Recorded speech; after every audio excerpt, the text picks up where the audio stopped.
আমার ফোন দিয়ে সবকিছু খুলে বললো, সরি বন্ধু। শিট, ওইসব কি বলতেছে? তার মানে আমার ফ্যামিলি পথে বসে গেল। আর বন্ধু টেনশন করিস না, আমি তো তোর পাশে আছি। আর বাই দা ওয়ে মনিও তো তোর সাথে আছে। কি বললো ছেলেটা দিকে এখন আমাকে ফাঁসানোর চেষ্টা করতেছে।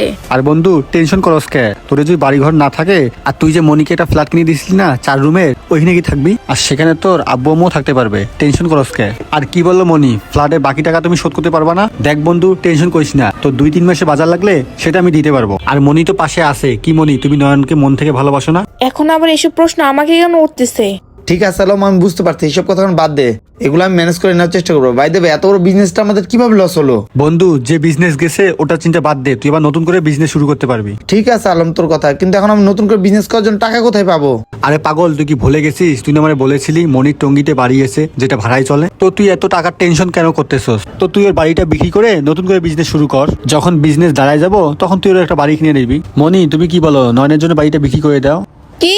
আমি কেন আমার বাড়ি বিক্রি করব? ওর বিজনেসে ও লস করছে, এটা আমার কি? কি ব্যাপার, মনি এইভাবে কেন কথা বলতেছে? কি বলো মনি, নয়ন তোমার সুখের জন্য ওর বাড়িটা বিক্রি করে তোমাকে BMW গাড়ি কিনে দিল, আর তুমি ওর জন্য এতটুকু করতে পারবা না? এই ভালোবাসা ছিল তোমার মনে ওর জন্য? যখন তোমার ক্রেডিট কার্ডের টাকার দরকার তখন তোমার নয়নের প্রয়োজন, যখন তোমার শপিং এর দরকার তখন তোমার নয়নের প্রয়োজন। মনিকে আমাকে রিয়েল ভালোবাসতো না? আর এখন নয়ন বিপদে আছে আর তুমি নয়নের চেনো না, এটা কেমন ধরনের ভালোবাসা? এক্সকিউজ মি আলম, তুই আমাকে জ্ঞান দিস না। আমি নয়নকে হেল্প করতে পারবো না। আরে মনি, আমি তো তোমাকে মন থেকে ভালোবাসতাম জান। Don't touch me. এবার মজা বুঝবা মনি, কত ধরনের কত চাল। দেখো নয়ন, ইমোশনাল ডায়লগ মেরে আমার কাছে কোনো লাভ নাই। তোমার কাছে টাকা ছিল তাই আমি তোমাকে ভালোবাসতাম, এখন তোমার কাছে টাকা নাই, তোমার সাথে আমার কথা বলার কোনো প্রয়োজনই আসে না। আর বাই দ্য ওয়ে, এখন আমি ভাবতেছি এখন আমার ফ্ল্যাটটা আমি কিভাবে আমার নামে রেজিস্ট্রেশন করব। দেখছোস নয়ন, আমি তোরে এগুলাই আগে বুঝাইতে চাইছিলাম। এক্সকিউজ মি, তোমরা দুজন এখান থেকে চলে যাও, সামনে যায় গল্প করো। তোমাদের দুজনকে দেখতে আমার আর ভাল লাগতেছে না। লিভ। ঠিক আছে চল আলম।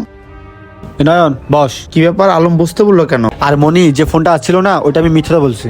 নয়নের বাবা শেয়ার বিজনেসে কোনো লস খায়নি। নয়ন এখনো পথের ফকির হয় নাই, নয়নদের এখনো সব ঠিক আছে। আলম তুই সত্যি বলতেছিস বন্ধু? হ্যাঁ নয়ন, আমি সব সত্যি কথা বলতেছি। এই মেয়ের আসল চেহারা তোকে দেখানোর জন্য আমি এই নাটক করতে বাধ্য হয়েছি। আমার তো বিশ্বাস হচ্ছে না। নয়ন, আমিও তোমার সাথে মজা করছি, তোমার বন্ধুর মতন। তুমি আবার আমার উপর রাগ করো না। হাত ছাড় মনি, আর নাটক করতে হবে না। আমি মনে হয় অনেক বড় ভুল করে ফেললাম। লিভ, তোমার আসল চেহারাটা আজকে আমি দেখতে পেলাম। বাই দেবে আমি তো তোমাকে মন থেকে ভালোবাসতাম। আমি ভাবতাম আমি বিপদে পড়লে তুমি আমাকে সাহায্য করবা, তুমি বিপদে হলে তোমাকে আমি সাহায্য করব। আমরা দুইজন দুজনকে ভালোবাসি, দুইজন দুজনের বিপদে এগিয়ে যাব। কিন্তু আজকে আমার এই বন্ধুর জন্য তোমার আসল চেহারাটা আজকে আমি দেখতে পারলাম। Please Nayan, please. প্লিজ তুমি আমার সাথে কোনো নাটক করো না, আর আজকের পথে তুমি আমার সাথে কথা বলার চেষ্টা করো না। চল বন্ধু। চল বন্ধু।